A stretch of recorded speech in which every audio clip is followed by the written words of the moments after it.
इसी प्रकार की सुंदर कथा सुनने के लिए हमारे YouTube चैनल हरि नाम जलधारा को सब्सक्राइब करें। ध्यान से सुन लो। जो जो पत्नी अपने पति की एक एक शब्द का आज्ञा का पालन करती है, इस ब्रह्मांड में ऐसा कुछ भी नहीं है जो वो स्त्री अपने बल से प्राप्त न कर ले। कुछ भी असंभव नहीं है। जो स्त्री अपने पति के वचनों का पालन करती है, पतिव्रता भाव उनका रहता है, इस संसार में कुछ भी उनके लिए मुश्किल नहीं है। इस प्रसंग से आपको यह सब सीखने को मिलेगा। वो कितनी सामर्थ्यवान होती हैं, देवता भी कांपते हैं उनके आगे। देवता भी। अब तो छोटी छोटी बातों पे तो घर छोड़ के चले जाते हैं। नेक नेक सी बातों पे लड़ाई हो जाती है। नहीं होना चाहिए। एक कहे एक सुन ले। वैसे तो कहना किसी को भी नहीं चाहिए, पर छोटी छोटी बातों को इग्नोर करने में बड़ा लाभ है। घर में संतुलन बना रहता है, बच्चे भी संस्कारी होते हैं। पति पत्नी को एक बात का वैसे ध्यान रखना चाहिए, जहां बच्चे हों वहां कम बोले एक दूसरे से, और जब भी बोले मिठाई बोले, जिससे आपकी लड़ने वाली आदत आपके बच्चों में न जाए। चाहे बेटी हो या बेटा, कोई भी साथ हो, बच्चों के आगे लड़ना नहीं चाहिए। तो बड़ी सुंदर बात ये प्रसंग में प्रत्येक धर्मपरायण स्त्री को सुननी चाहिए कथा। वैसे तो सभी को सुननी चाहिए। पतिव्रता स्त्रियों की पावर क्या है, ताकत क्या है, जिसे हमारे ऋषि मुनि इतना बड़ा चढ़ा के लिखते हैं। ऐसे ही नहीं लिखते हैं। दधीच ऋषि की पत्नी सुवर्चा ने देवताओं को पशु होने का शाप दे दिया। पशु होने का शाप देवताओं को दिया। ये सुनते ही सनत कुमार जी ने नंदीश्वर से कहा कि भगवान ये बात हमारे, वैसे हमने दधीच ऋषि की कथा तो ब्रह्मा जी से भी सुन रखी है, परंतु देवताओं को शाप दिया, ये थोड़ा हमको बताइए प्रसंग, हमें भी बताइए, हम सुनना चाहते हैं। और स्वयं भगवान शिव उनके घर में पुत्र बनकर आए, वो भी कथा कृपा करके हमको बताइए। सूत जी कहते नंदीश्वर के इस अद्भुत वचन को सुनकर सनत कुमार जी ने प्रार्थना की, हे शिलाद पुत्र, हे तात, आप कृपा करके हमें पहले सुवर्चा के द्वारा देवताओं को दिए गए शाप का वृतांत हमें सुनाइए। बाद में कल्याण के निवास भूत पिपलाद चरित्र को भी सुनाने की कृपा कीजिए। उनके अद्भुत चरित्र को भी हम सुनना चाहते हैं। आपकी कृपा से ये सब कुछ संभव है। आप कृपा कर देंगे तो बड़ी कृपा होगी आपकी। सूत जी कहते हैं जब सनत कुमार ऋषि ने ऐसा निवेदन किया तो उस निवेदन को स्वीकार करते हुए नंदीश्वर बोले, हे मुनीश्वरों, किसी समय इंद्रादि सभी देवता वृत्तासुर के अत्याचारों से भयभीत होकर, जब वृत्तासुर ने देवराज इंद्र के ऊपर आक्रमण किया और भयंकर बलवान होने के कारण, क्योंकि वृत्तासुर कोई साधारण तो था नहीं, बड़ा बलवान योद्धा था, बहुत ही बलवान था, तो वृत्तासुर से युद्ध करते समय देवराज इंद्र हार गए थे। स्वर्ग खाली करना पड़ा, भाग के जाना पड़ा। तो ब्रह्मा जी के पास में सभी देवता पहुंचे और ब्रह्मा जी से प्रार्थना करने लगे। जिस समय वो रणभूमि छोड़कर भाग रहे थे, तब उन सभी देवताओं ने सहसा दधीच मुनि के आश्रम में अपने श्रेष्ठ अस्त्रों को फेंक दिया। तत्काल पराजय स्वीकार कर ली। इसके बाद शीघ्र ही इंद्र आदि सभी उस कष्ट से परेशान होने लगे और एक बार ब्रह्मा जी के पास में गए और ब्रह्मा जी से प्रार्थना करने लगे, हे ब्रह्मदेव, हमें कृपा करके बताओ ये कष्ट हमें कब तक सहन करना पड़ेगा, ये कष्ट हम कब तक सहें। और ये सच है, जब जब देवता, देखो देवताओं की कहीं भी किसी भी पुराण को उठा के पढ़ लो आप, ये देवताओं को स्वर्ग छोड़ के भागना पड़ता है। क्यों भागना पड़ता है? बोले जब तक जीवन में भजन नहीं होगा, जब तक जीवन में सत्कर्म नहीं होगा, तब तक आपके जीवन में न तो बल आएगा, न शांति आएगी, न सुख आएगा। अगर सुख चाहते हो तो अपने जीवन में भजन बढ़ा दो। जिसने अपने जीवन में भजन बढ़ा दिया उसे कोई दुखी नहीं कर सकता, माई का लाल कोई दुखी नहीं कर पाएगा।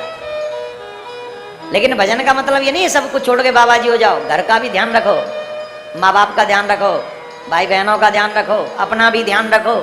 बड़े हो गए हो तो कुछ कमाने धमाने पर ध्यान दो, साथ में भजन करो।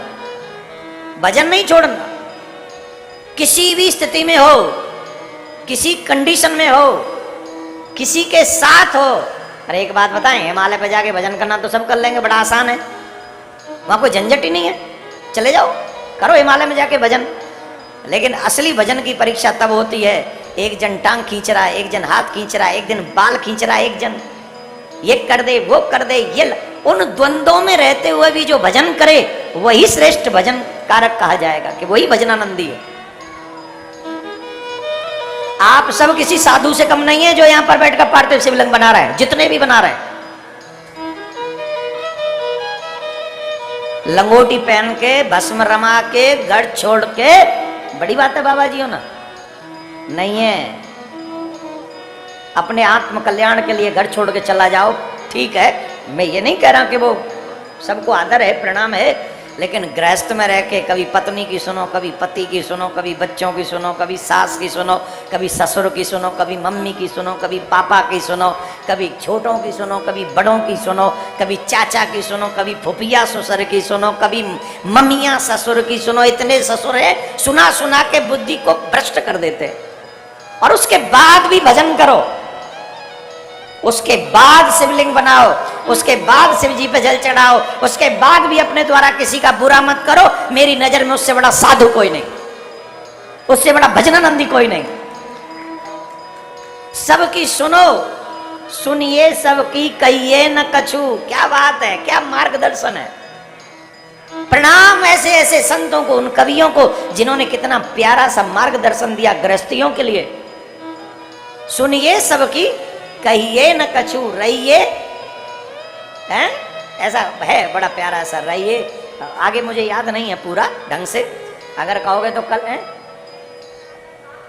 हाँ चलो लिख देना, फिर कल देखेंगे। अब पूरा है क्योंकि एक पद है पूरा, लेकिन मुझे पहली पंक्ति याद है, सुनिए सबकी, कहिए न कछु। यही मंत्र है, गृहस्थ में सफल होने का सबसे बड़ा मंत्र है ये, ध्यान से सुन लो। जितनी भी देवियां बैठी हैं, जितने भी देवता बैठे हैं, और जितने भी मैरिड होने के चक्कर में बच्चे बैठे हैं, जिनकी शादी होने वाली है, जिनकी शादी हो गई है, अगर गृहस्थ में सफल होना है तो ये मूल मंत्र है। मूल मंत्र क्या है? बोले सुनिए सबकी, सबकी सुनिए। अच्छी लगे जीवन में उतार लो, बुरी लगे कान से बाहर निकाल दो। अच्छी लगे जीवन में उतार लो, बुरी लगे कान से बाहर निकाल दो। लेकिन एक शर्त है, क्या? कहिए न कछु, कुछ कहना नहीं। किसी ने उल्टी सीधी बात बोल दी, तुमने भी जवाब दे दिया तो विवाद हो जाएगा। उसने कुछ कहा और तुमने सुन लिया, ज्यादा दिन कह नहीं पाएगा वो, ज्यादा देर नहीं कहेगा आपसे। कितना कह लेगा? एक दिन चुप हो जाएगा, फिर दूसरे दिन फिर सुनाएगा, फिर तुम चुप हो जाओ, तीसरे दिन फिर सुनाए, चुप हो जाओ। 10 दिन के बाद 11वें दिन तुम्हें प्रणाम करेगा, बोलता ही नहीं है, इतना सेंसिल। और तुम एक बार बोल दो रिटर्न में, तो फिर देखो जिंदगी भर खत्म हो जाइए काएं काएं, तो गारंटी है। सक्सेस होने का गृहस्थ में एक ही मूल मंत्र है, सुनिए सबकी, कहिए न कछु। सबकी सुनिए, किसी को जवाब मत दीजिए उल्टा सीधा। लेकिन एक और बात है, घनश्याम कृष्ण को यूं भजिए, रस खान गोविंद को यूं भजिए। लास्ट की कड़ी ध्यान दें, एक तो पहली हो गई और एक ये लास्ट की सुन लो, यही सारा है दोनों का। रस खान गोविंद को यूं भजिए जैसे नागर को चित गागर में। गृहस्थ में रहते हुए भी भगवान का भजन कैसे करें? बोले कभी पनिहारिन को देखा है जो अपने कुएं से पानी भर के लाती है, सर पे घड़ा, घड़े पे मटकी, एक हाथ में बाल्टी एक हाथ में लेज रस्सी, वो भी सहेली से बात करती हुई चली जाती है। पकड़ने को तो अब दोनों हाथ बंद है, पकड़ेगी तो नहीं ना मटकी ऊपर, दोनों हाथ तो घिरे हुए एक बाल्टी में और एक रस्सी में, और फिर भी बातें करती चली आ रही है। इसके बावजूद उसकी मटकी क्यों नहीं गिर रही है? उसकी मटकी इसलिए नहीं गिर रही है कि चाहे हाथ बिजी हैं, चाहे जुबान बिजी है, लेकिन उसका जो चित्त है, वो जो ऊपर मटकी रखी है, वो उसी में लगा हुआ है, कहीं वो गिर न जाए, वो उसे बैलेंस करके रखती है, वो कहीं हिल न जाए। तो चित्त को मटकी संभाल रही है, हाथ नहीं संभाल रही, चित्त को मटकी संभाल रही है। गृहस्थ में रहते हुए चाहे तुम्हारे हाथ घर का काम में करने में बिजी हैं, चाहे तुम्हारी आंखें इस दुनिया के कार्यों को संभालने में बिजी हैं, चाहे तुम्हारे पैर दुनिया के कार्यों को करने के लिए जाने में व्यस्त हैं, लेकिन तुम्हारा चित्त गोविंद में लगा रहे, गृहस्थ में रहने के बावजूद भी, उससे बड़ा भजनानंदी कोई नहीं, उससे बड़ा साधु कोई नहीं। और ऐसे तमाम भक्त हुए, ध्रुव को ले लो, प्रहलाद को ले लो, मीरा को ले लो, नरसिंह को ले लो, ऐसे तमाम भक्त हुए हैं। रस खान गोविंद को यूं भजिए जैसे नागर को चित गागर में। गोविंद का स्मरण कीजिए, उनका स्मरण करते रहिए, परम आवश्यक है। तो मेरे प्यारे, बहुत सुंदर प्रसंग आपको सुना रहे हैं। ब्रह्मा जी के पास में देवता लोग गए और ब्रह्मा जी से कहने लगे कि वृत्तासुर से हम कैसे मुक्त हों, इससे हमें कैसे मुक्ति मिलेगी? तो ब्रह्मा जी ने कहा, देवताओं, तुष्टा ने अपनी तपस्या के प्रभाव से आप लोगों का वध करने के लिए इसे उत्पन्न किया है।